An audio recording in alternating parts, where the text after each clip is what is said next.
तो भगवान गुरुकुल में पढ़ने क्यों गए? उनको कौन सी पंडिताई करनी थी, वेद मंत्र पढ़ना था? तो कहते हैं देखो, जजमानी तो ब्राह्मण को करनी है, लेकिन क्षत्रिय और वैश्य को, बोले इनको जजमान बनना है। जजमान को भी धर्म का, शास्त्र का जब ज्ञान रहेगा और कराने वाले आचार्य विप्र को भी ज्ञान रहेगा, तब वह कर्म पूर्ण रूप से शुद्ध होगा। और जजमान को कुछ पता ही नहीं है तो पंडित जी कुछ भी ओम दूम करके चले जाएंगे। आज ऐसा ही होता है।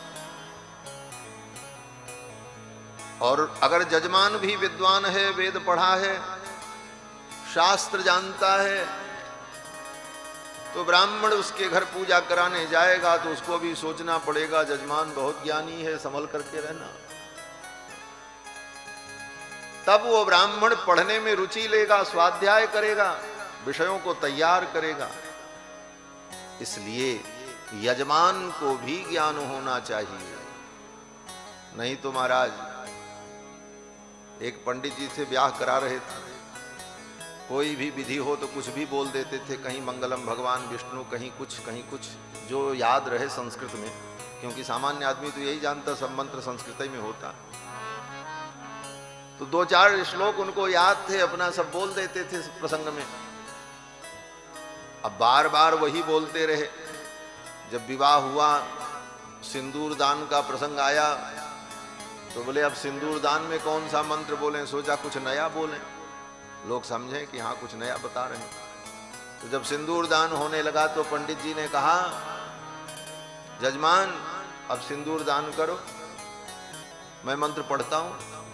तो पंडित जी ने मंत्र क्या पढ़ा? बोले सोचा कि लाल रंग का सिंदूर होता है तो उसमें लाल शब्द आ जाए, ऐसा कुछ हम पढ़ दें, बस काम चल जाएगा।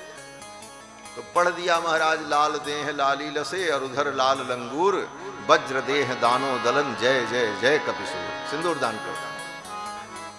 तो ऐसे कर्मकांड से, ऐसे अनुष्ठान से, ऐसे विधि विधान से न जजमान का कल्याण होगा, न ब्राह्मण का कल्याण।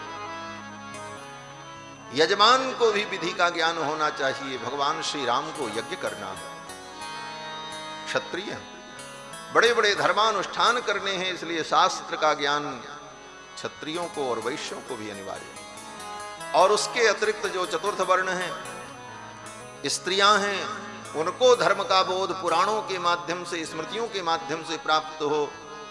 इसीलिए धर्मशास्त्र, ये सारे ग्रंथ जीव के कल्याण के लिए